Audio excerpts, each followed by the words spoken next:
Twilight painted the valley in shades of amber and shadow when Marcus Cole guided his weathered gelding down the narrow mountain pass. The October air bit sharp against his unshaven face, carrying whispers of the harsh winter that lay ahead. Ice crystals danced in the last rays of sunlight, and somewhere below, a tendril of smoke rose from a chimney he hadn't expected to see. The homestead sat nestled against a grove of aspens, their golden leaves rustling like old coins. Rough-hewn logs, a fieldstone foundation, windows glowing warm against the gathering darkness. Marcus reined in his horse, one hand instinctively moving to the leather satchel at his hip, where the bank papers lay folded. $1. That's what he'd paid for this piece of earth. $1 silver and his signature on a line that promised him a fresh start. A place where his past couldn't follow. Then he heard it, the sound that stopped his heart cold. Children's voices, bright with laughter, cutting through the mountain stillness like church bells on Sunday morning. The kind of sound he'd tried to forget, the kind that reminded him of everything he'd lost. Marcus dismounted slowly, his boots sinking into the frost-hardened earth. Through the amber window light, he glimpsed movement, small figures darting past the glass. The silhouette of a woman moving gracefully from stove to table. The front door creaked open before he could knock. She stood framed in lamplight, auburn hair escaping from a loose braid, green eyes that held winter storms. A baby sat balanced on her hip, pudgy fingers tangled in her mother's shawl. In her free hand she held a Winchester rifle, barrel trained steady on his chest. "State your business, stranger," she said, voice carrying the kind of steel that came from facing down wolves, both the four-legged and two-legged kind. "This is private land, and we don't take kindly to trespassers after dark." Marcus raised his hand slowly, palms open. "Name's Marcus Cole, ma'am. I rode up from Billings with papers from the Territorial Bank. Tell me this property belongs to me now." Her jaw tightened. The rifle never wavered. "Papers," she laughed, but there was no humor in it. My husband built this cabin with his own 2 hands, cleared every rock from these fields, raised every beam of that barn. We own this land. Fair and square, bought and paid for." "Ma'am, I don't want any trouble," Marcus said quietly, reaching into his coat. "But the bank in Billings had this place listed as abandoned," said the previous owner, defaulted on his payments. He held out the deed, the ink still fresh on the official seal. The woman's eyes flicked to the document, and back to his face. "Thomas died 18 months ago," she said, voice cracking just slightly. "Fever took him quick. But he settled this debt before he passed. I have his receipts, his ledger book, everything." A small voice piped up from behind her skirts. "Mama, who's the man?" Marcus looked down to see a boy, maybe 6 years old, with sandy hair and curious brown eyes. The child wrapped his arms around his mother's legs, peering up at Marcus with the fearless interest of the very young. "Go back inside, Daniel," the woman said softly, never taking her eyes off Marcus. "Mind your brothers and sister." The boy hesitated, then scampered back into the warmth of the cabin. Marcus slowly folded the deed, tucking it back into his coat. "I was told this place was empty," he said. "If I'd known there were folks living here, folks with children, ... He shook his head. "I wouldn't have ridden up here in the dark, scaring everybody." Something in her posture softened, though the rifle remained ready. "You got somewhere else to go?" Marcus glanced back at his horse at the dark mountain pass. Behind him, "No, ma'am. Spent my last dollar on this deed. Figured to winter here, maybe build something come spring." Shh. She studied his face in the flickering lamplight, taking in the worn coat, the tired lines around his eyes, the way his shoulders carried invisible weight. "It's a shed behind the barn," she said finally. "Roof's mostly good. Most shelter there tonight, but come morning, you best figure on moving along." "I'm grateful," Marcus said, touching the brim of his hat. "Can, ma'am? I'm sorry for the scare. Children shouldn't have to see their mama holding a gun on strangers." For just a moment her expression gentled. "Children shouldn't have to see a lot of things," she replied, and she stepped back and closed the door, leaving Marcus alone with the mountain wind and the distant sound of young voices settling in for the night. When dawn broke over the peaks, painting the valley in rose and gold. Marcus expected to find hoof prints leading back down the mountain. Instead, he woke to the sound of an axe biting wood and the smell of fresh coffee drifting from the cabin's chimney. He found her splitting kindling behind the house, each swing precise and powerful. The baby, a little girl, he could see now, sat on a blanket nearby, babbling at the autumn leaves that danced in the morning breeze. "Morning?" he called out, not wanting to startle her. She looked up, wiping sweat from her brow with the back of her hand. "Thought you'd be gone by now." "Thought so too," Marcus admitted. He gestured toward the woodpile. "Mind if I help? Seems like you've got enough work for 2 people. She hesitated, glancing toward the cabin where young faces pressed against the windows. "I don't need charity." "Wasn't offering charity," Marcus said, picking up a log and setting it on the chopping block. "Figure I owe you for the shelter. Besides, winter's coming. This much wood won't last a month." Before she could protest, he brought the axe down in a clean stroke, splitting the log in 2. Then another, and another, settling into the steady rhythm of honest work.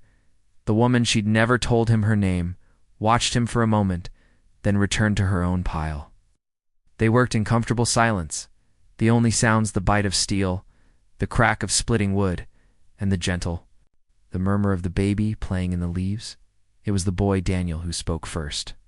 He appeared beside Marcus like a shadow, holding out a tin cup of water. "Mama says you're thirsty," he said solemnly. Marcus accepted the cup gratefully, draining it in long swallows. "Thank you, son." That hit the spot. The boy lingered, watching Marcus work. "My papa used to split wood like that," he said quietly, "before he got sick." Marcus set down the axe, crouching to the boy's level. "He taught you how to stack it proper." Daniel nodded proudly. "Want me to show you?" For the next hour, Marcus found himself working alongside a 6-year-old boy who took his job as wood stacker very seriously indeed. The child chattered about everything and nothing, the baby squirrels in the oak tree, the way the mountains changed color when storms came, how his papa used to tell stories about cowboys and Indians around the fire at night. When the woman called Daniel in for breakfast, Marcus was surprised to find she'd set an extra place at the table. "It's not much," she said, ladling thick porridge into wooden bowls, "but you worked for it fair and square." The cabin's single room was warm and cluttered with the comfortable chaos of family life. 3 more children sat around the rough table. Daniel, girl about 8 with serious eyes and careful braids, and another boy who couldn't be more than 4, sticky-faced and grinning. But a baby sat in a high chair fashioned from pine boards, banging a wooden spoon with great enthusiasm. "I'm Sarah," the woman said as she passed him the bowl. "Sarah Mitchell. These are my children, Daniel. Mary, little Tom, and the baby's name is Grace." "Pleased to meet you all properly," Marcus said. "I'm Marcus Cole." Young Tom piped up immediately. "You a cowboy?" Marcus smiled. "Psst, I've punched cattle some. Done a bit of everything, really." "Did you ever shoot anybody?" Daniel asked with wide eyes. "Daniel," Sarah scolded, but Marcus held up a hand. "It's all right," he said. "That's a fair question." He looked at the boy seriously. "A gun's a tool, son, like an axe or a plow. Sometimes you need it to put food on the table, sometimes to protect folks you care about, but taking a life, it's not something a man does lightly." "Duh!" Mary, the serious-eyed girl, studied him carefully. "Papa said good men only fight when they have to." "Your papa sounds like he was a wise man," Marcus said softly. The meal passed in comfortable conversation. Marcus found himself drawn into discussions about the best time to harvest the kitchen garden, whether the old cow was likely to survive another winter, and Daniel's elaborate plans for building a fort in the hayloft. When breakfast was finished, and the children had scattered to their chores, Sarah walked with Marcus to the door. "You don't have to go," she said quietly. "I mean, there's work enough for 2 people here, and winter's coming hard. I could use the help, and well, you seem like decent folk." Marcus felt something twist in his chest. "That's kind of you, ma'am. But I've got that deed, and sooner or later, someone's going to come asking questions about it." Sarah's face hardened. "Let them come. This land belongs to my children, whatever some paper says. And I'll stand with you when they do," Marcus said. "If you'll have me." She looked at him for a long moment, green eyes searching his face. Then she nodded once, sharp and decisive. The shed's got a good roof and a stone chimney. You can winter there, earn your keep with chores. But understand this, if you ever do anything to harm my children, anything at all, I'll put you in the ground myself. Understood, Marcus said solemnly. And ma'am, I give you my word. I'll die before I let harm come to those kids. Something in his voice must have convinced her, because Sarah's expression softened. Call me Sarah, she said, and welcome to Paradise Creek Ranch. The first snow came early that year, sweeping down from the peaks in great white curtains that turned the world into a crystal palace. Marcus had spent the weeks preparing, patching the shed roof, splitting enough wood to last until spring, and helping Sarah preserve what they could from the kitchen garden. He'd also spent time with the children, and found himself growing fond of each in their own way. Daniel was all curiosity and boundless energy, following Marcus around like a devoted puppy. Mary was thoughtful and careful, often helping her mother with the baby and the household chores. Little Tom was pure mischief, constantly getting into trouble with the kind of innocent inventiveness that made Marcus laugh despite himself. And Grace, the baby, had begun to reach for him when he came near, babbling in her incomprehensible language, as if she had important things to tell him. It was during the first real blizzard that everything changed. Marcus woke to the sound of crying, not a child's ordinary tears, but the desperate wails that meant real trouble. He pulled on his boots and coat. Fighting his way through the wind and snow to the cabin door, Sarah met him there. Grace in her arms, the baby's face flushed with fever. She's burning up, Sarah said, voice tight with fear. Told it an hour ago. I've tried everything, cool cloths, willow bark tea, nothing's working. Marcus took one look at the baby's labored breathing and made a decision. Bundle her up warm. I'm taking her to town. In this storm? It's 15 miles to Copper Falls and the pass will be drifted shut. Then I'll dig through it, Marcus said grimly. That baby needs a doctor, and she needs one now. Sarah's eyes filled with tears. Marcus, you could die out there. We both could. Marcus gently took Grace from her arms, feeling how the tiny body burned with fever. Maybe so, he said quietly. But if we stay here, she definitely will. The ride through the blizzard was the longest of Marcus's life. He wrapped Grace in every blanket they could spare, holding her close against his chest while his horse fought through drifts that came up to the animal's belly. More than once he was sure they were lost, following only his instincts and the occasional glimpse of a familiar landmark through the swirling snow. Dr. Patterson, the territorial physician in Copper Falls, took one look at the baby and immediately set to work. Pneumonia, he said, serious, but treatable if they'd caught it in time. You did good bringing her in, the doctor told Marcus as he prepared a mixture of herbs and medicine. Another few hours and we might have lost her. I stayed in town for 3 days while Grace recovered. Marcus slept in the doctor's parlor, never leaving the baby's side, except when Sarah needed to nurse her. He watched the fever break, saw the color return to the tiny cheeks, felt his heart nearly burst when Grace smiled at him for the first time since the illness began. When they finally returned to Paradise Creek, the other children rushed out to greet them, chattering with relief and excitement. But it was Sarah's reaction that stopped Marcus in his tracks. She wrapped her arms around him right there in the yard, holding him tight while tears streamed down her cheeks. Thank you, she whispered against his shoulder. Thank you for saving her. Marcus held her close, breathing in the scent of her hair, feeling something he'd thought was dead forever stir to life in his chest. She's going to be just fine, he murmured. They all are. When they finally separated, Sarah's eyes were bright with something deeper than gratitude. You're not just the hired hand anymore, she said softly. You're family. Spring came late to the mountains that year, but when it finally arrived, it brought more than melting snow and wildflowers. It brought visitors. Marcus was mending fence. In the far pasture, when he saw the dust cloud rising from the valley road, 3 riders, moving fast and purposeful. He dropped his tools and jogged back toward the cabin, arriving just as the men reined in their horses in the front yard. The leader was a thin man in an expensive coat, with pale eyes and soft hands that had never held anything heavier than a pen, and beside him rode a federal marshal badge gleaming on his vest. And a third man who looked like hired muscle. Sarah emerged from the cabin. Grace on her hip, the other children clustered behind her. "Mrs. Mitchell," the thin man asked, dismounting with careful precision. "I'm Howard Blackwood, representing the Territorial Banking Consortium. I believe you've been informed that this property is subject to repossession proceedings." "This is our home," Sarah said firmly. "My husband paid for it in full before he died." Blackwood smiled, but there was no warmth in it. "I'm afraid our records show otherwise. The debt was never satisfied, and the property has been legally transferred. To Mr. Marcus Cole? We're here to complete the transaction."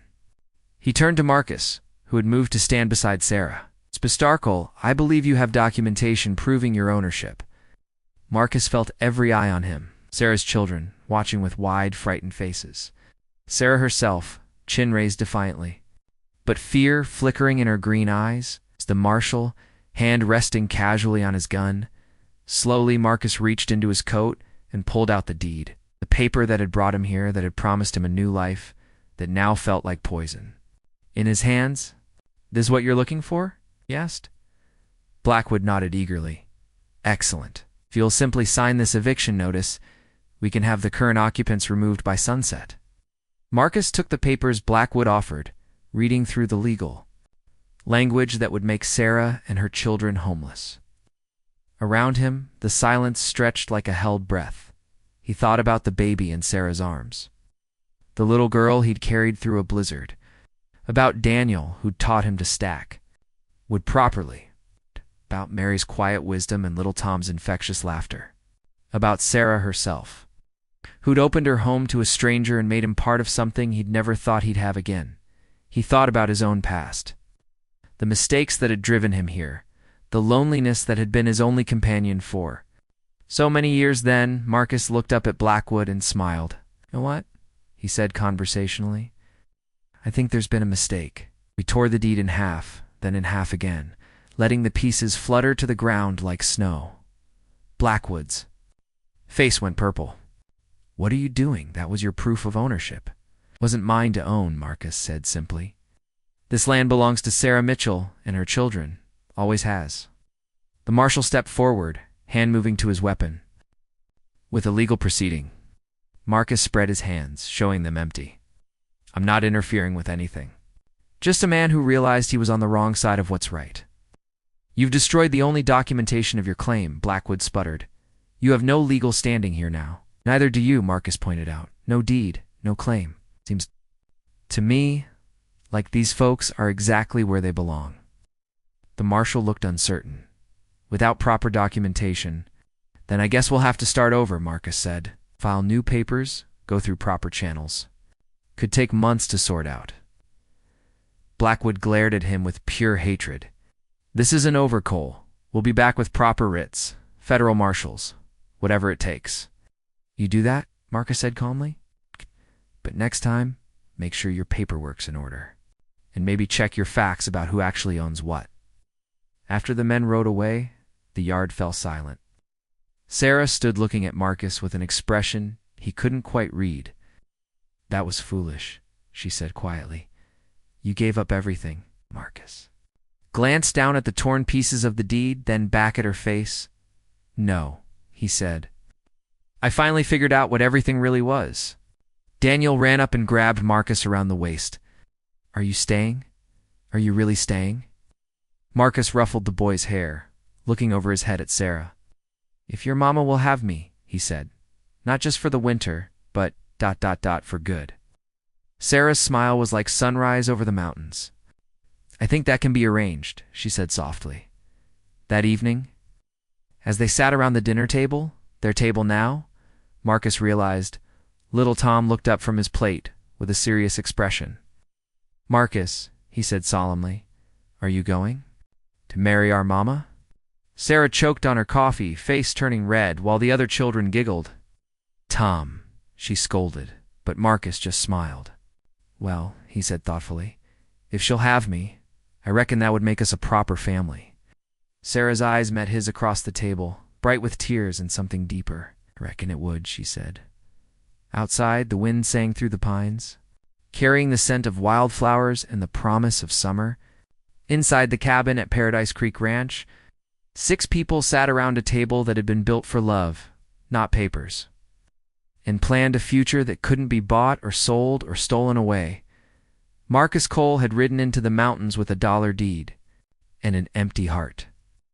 He was leaving neither empty-handed nor alone. Sometimes, he reflected, the best trades were the ones where you gave up everything you thought you wanted and got everything you never knew you needed. The deed was gone, torn 2 pieces and scattered by the mountain wind. But the family he'd found, the love that had grown like wildflowers in unexpected places, the home that existed not in any legal document but in the hearts of 6 people who'd chosen each other, that was something no banker could ever take away. And in the end, that was worth more than all the land in Montana Territory.